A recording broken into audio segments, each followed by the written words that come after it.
نحمده ونصلي على رسوله الكريم أما بعد فأعوذ بالله من الشيطان الرجيم بسم الله الرحمن الرحيم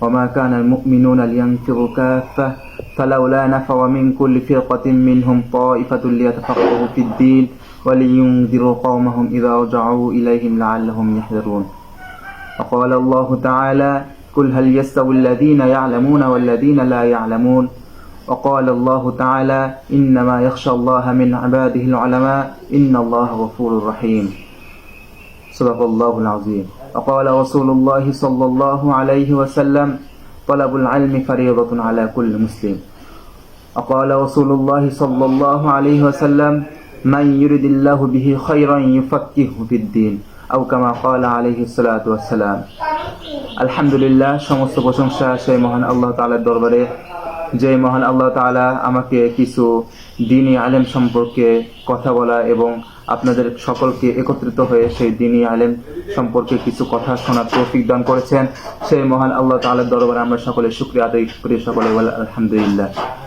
তো দুরূদ ও সালাম পেশ করছি মানবতার মুক্তির দূত উভয় জগতের সর্দার আমাদের প্রিয় নবী জনাবে মুহাম্মদ রাসূলুল্লাহ, সকলে বলি সাল্লাল্লাহু আলাইহি ওয়াসাল্লাম।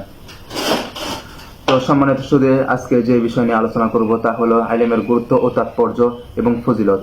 তো আল্লাহ তাআলা যদি শামিল হাল হন তো আমি এই বিষয়ে কিছু আলোকপাত করার চেষ্টা করব বিতাওফিকিল মালিকিল আজিজ আল আল্লাহ। তো প্রিয় উপস্থিতি, আগে আমাদের জানতে হবে যে ইলম শব্দ অর্থ কি। ইলম শব্দটি আরবি শব্দ। আরবি ভাষায় ইলম শব্দ দ্বারা উদ্দেশ্য হলো জ্ঞান অনুধাবন করা এবং উপলব্ধি করার অর্থে বোঝানো হয়। তবে ইসলামী পরিভাষায় ইলম শব্দ দ্বারা ইসলামিক জ্ঞান অর্জন করাকেই বোঝানো হয়েছে। আর কোরআনে কারিমের মধ্যে আলিমুন শব্দটি 140 জায়গায় এবং ইলমুন শব্দটি 27 জায়গায় এসেছে। এছাড়াও কোরআনে কারিমের মধ্যে অসংখ্য আয়াতে এই ইলম সম্পর্কে আলোচনা হয়েছে। হাদিসে নববীতে এই ইলম সম্পর্কে অনেক গুরুত্বপূর্ণ হাদিস রয়েছে। তো প্রিয় উপস্থিতি, এবার আসা যাক ইলমের তাৎপর্য এবং প্রকারভেদ নিয়ে। তো সমগ্র সৃষ্টি জগতের মধ্যে আমাদের মানুষদেরকে শ্রেষ্ঠত্ব হওয়ার একটি কারণ, তা হলো ইলম অর্থাৎ জ্ঞান। আর এই ইলমের কারণে আমাদের আদিপিতা হযরত আদম আলাইহিস সালামকে ফেরেশতাগণদের উপর শ্রেষ্ঠত্ব দান করে আল্লাহ তাআলা ফেরেশতাদেরকে আদম আলাইহিস সালামকে সিজদা করিয়েছিলেন। আর এটা আল্লাহ তাআলার পক্ষে আদম আলাইহিস সালামের জন্য একটি মহা কুদরত ছিল। তো সত্যিকারে প্রকৃত অর্থে বোঝা যাচ্ছে যে এই ইলমের তাৎপর্য এবং গুরুত্ব অনেক বেশি। এই দ্বীনি ইলম যার মধ্যে থাকবে তার সম্মান এবং শ্রেষ্ঠত্ব সর্বদাই সবার উপরে থাকবে। আর ইসলামে এই ইলমের গুরুত্ব সীমাহীন। আমাদের প্রিয় নবী হযরত মুহাম্মদ সাল্লাল্লাহু আলাইহি ওয়াসাল্লামের নিকটে আল্লাহ তাআলার পক্ষ থেকে সর্বপ্রথম যে বার্তা এসেছিল তা হলো ইকরা, অর্থ পড়ো, অর্থাৎ এর দ্বারা বোঝানো হয়েছে তুমি জ্ঞান অর্জন করো। ইসলাম থেকে ইলম পৃথক করা অসম্ভব, কেননা ইসলামের প্রত্যেকটি অংশের মধ্যে ইলমে দ্বীন বিদ্যমান রয়েছে। আর ইলম ছাড়া যথাযথভাবে এই ইসলামের উপর চলা অসম্ভব, কেননা এই ইলম ছাড়া ব্যক্তিগত জীবন, সামাজিক জীবন, পারিবারিক জীবন, রাষ্ট্রীয় জীবন এবং এই ইসলামের উপর কোনোভাবেই চলা অসম্ভব। তো প্রিয় উপস্থিতি, হযরত উমর ইবনে আব্দুল আজিজ রাহমাতুল্লাহি আলাইহি একটি উক্তি রয়েছেন। তিনি বলেছেন, যে ব্যক্তি ইলম ছাড়া আমল করে সে সঠিকভাবে যতটুকু করবে তার থেকে সে বেশি গুমরাহির দিকে যাবে। তো প্রিয় উপস্থিতি, ইলমের বিভিন্ন স্তর এবং বিভিন্ন প্রকারভেদ রয়েছে। তো প্রিয় উপস্থিতি, ইলম দুই প্রকারে বিদ্যমান। একটি হলো ফরজে আইন আর একটি হলো ফরজে কিফায়া। ফরজে আইন ইলম হলো যা প্রত্যেক মুসলমানের উপর আদায় করা ফরজ। আর এই পরিপ্রেক্ষিতে আমাদের প্রিয় নবী মুহাম্মদ রাসূলুল্লাহ সাল্লাল্লাহু আলাইহি ওয়াসাল্লাম থেকে একটি হাদিস রয়েছে যে তালাবুল ইলমি ফারিদাতুন আলা কুল্লি মুসলিম, ইলমে দ্বীন শিক্ষা করা প্রত্যেক মুসলমানের উপর ফরজ। দ্বিতীয় প্রকারের ইলম হলো ফরজে কিফায়া, যা স্বতন্ত্রভাবে সকল মানুষের উপর ফরজ না হলেও সমষ্টিগতভাবে সকল মানুষের উপর ফরজ। যেমন ভাবে একটি সমাজের কিছু লোক যদি তা আদায় করে নেয় তাহলে সকলের পক্ষ থেকে আদায় হয়ে যায়।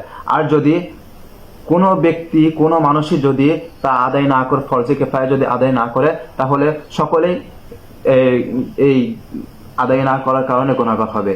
আর এর পরিপ্রেক্ষিতে আল্লাহ তাআলা কোরআনের মধ্যে একটি আয়াত নাযিল করেন, ওয়ামা কানাল মুমিনুনা লিয়ানফিরু কাফা ফালাউলা নাফারা মিন কুল্লি ফিরকাতিন মিনহুম তাইফাতুন লিয়াতাফাক্কাহু ফিদ-দীন ওয়া লিয়ুনযিরু কওমাহুম ইযা রাজাউ ইলাইহিম লাআল্লাহুম ইয়াহযারুন। ওয়ামা কানাল মুমিনুনা লিয়ানফিরু কাফা, মুমিনদের জন্য সমীচীন নয় তারা সকলে একত্রিত হয়ে অভিযানের জন্য বের হয়ে যাবে। ফালাউলা নাফারা মিন কুল্লি ফিরকাতিন মিনহুম তাইফাতুন লিয়াতাফাক্কাহু ফিদ-দীন, প্রত্যেকটি দল থেকে একটি করে অংশ কেন বের হয় না যে তারা ইলম অন্বেষণ করার কাজে বের হবে এবং তারা তাদের কওমদেরকে সতর্ক করবে যখন তারা তাদের কওমের নিকটে ফিরবে। তো প্রিয় উপস্থিতি, এই আয়াতের ব্যাখ্যায় আমরা বুঝতে পারি যে আল্লাহ তাআলা এই ইলমে দ্বীন শিক্ষা করা ওয়াজিব হওয়ার ব্যাপারে একটি দলিল দিয়েছেন। তো প্রিয় উপস্থিতি, এবার আসা যাক ইলমের ফজিলত সম্পর্কে। তো ইলম যেমন ভাবে সর্বোত্তম এবং সর্বসম্মানিত একটি বস্তু, তেমনি ভাবে ইলমের ধারক বাহক বহনকারীও এই আল্লাহ তাআলার দরবারে সবথেকে সম্মান এবং মর্যাদার অধিকারী। আল্লাহ তাআলা এর পরিপ্রেক্ষিতে একটি আয়াত নাযিল করেন, কুল হাল ইয়াস্তাউল্লাযীনা ইয়ালামুনা ওয়াল্লাযীনা লা ইয়ালামুন। আল্লাহ তাআলা তার নবীকে বলতেছেন, হে নবী আপনি বলে দেন, কুল হাল ইয়াস্তাউল্লাযীনা ইয়ালামুনা ওয়াল্লাযীনা লা ইয়ালামুন, যে ব্যক্তি জানে অর্থাৎ যে ব্যক্তি আলেম আর যে ব্যক্তি আলেম না, তারা কি পরস্পরের সমান সমান হতে পারে? তো অন্যত্র আল্লাহ তাআলা ইরশাদ করেছেন, ইন্নামা ইয়াখশাল্লাহা মিন ইবাদিহিল উলামা, নিশ্চয় আল্লাহ তাআলার বান্দাদের গণদের মধ্যে থেকে যারা আলেম তারাই আল্লাহ তাআলাকে বেশি ভয় করে। ইন্নাল্লাহা গফুরুর রহিম, নিশ্চয় আল্লাহ তাআলা ক্ষমাশীল এবং পরম করুণাময়। তো প্রিয় উপস্থিতি, আল্লামা ইবনে কাসির রাহমাতুল্লাহি আলাইহি এই আয়াতের ব্যাখ্যায় বলেছেন যে ব্যক্তি আল্লাহ তাআলার সম্বন্ধে এবং আল্লাহ তাআলার ক্ষমতা সম্পর্কে যত বেশি জ্ঞান লাভ করবে, সে ব্যক্তি আল্লাহ তাআলাকে তত বেশি ভয় করবে। তো অন্য একটি হাদিসে রাসূল সাল্লাল্লাহু আলাইহি ওয়াসাল্লাম বলেন, মান ইউরিদিল্লাহু বিহি খায়রান ইউফাক্কিহু ফিদ-দীন, আল্লাহ তাআলা যার ব্যাপারে কল্যাণের ইচ্ছা করেন আল্লাহ তাআলা তাকেই কল্যাণ দান করেন। তো প্রিয় উপস্থিতি, আমি সর্বশেষ হাসান বসরি রাহমাতুল্লাহি আলাইহির একটি উক্তি দিয়ে শেষ করব। তার উক্তি হলো যে তোমরা চারটি জিনিস হও, পাঁচটি জিনিস হও না। সেই চারটি জিনিস হলো, হয়তো তোমরা আলেম হও, নয়তো তোমরা আলেমের ছাত্র হও, নয়তো তোমরা আলেমদেরকে মহব্বত করো, নয়তো তোমরা আলেমদেরকে অনুসরণ করো, কিন্তু 5 নাম্বার হও না। তো যখন হযরত হাসান বসরি রাহমাতুল্লাহি আলাইহি এই উক্তিটা পেশ করলেন, তখন তার ছাত্ররা বললেন যে হুজুর পঞ্চমটি কি? তখন হযরত হাসান বসরি রাহমাতুল্লাহি আলাইহি বললেন, পঞ্চমটি হলো বিদআতি। তো প্রিয় উপস্থিতি, আমি যে আপনাদের সামনে যে দ্বীনি ইলম সম্পর্কে যে কথাগুলো বললাম এবং আপনারা যে দ্বীনি ইলম কথাগুলো শুনেছেন, আল্লাহ তাআলা যেন আমাদেরকে সকলকে এর উপর আমল করার তৌফিক দান করুক। ওয়া আখিরু দাওয়ানা আলহামদুলিল্লাহি রাব্বিল আলামিন। আসসালামু আলাইকুম ওয়া রাহমাতুল্লাহি ওয়া বারাকাতুহু।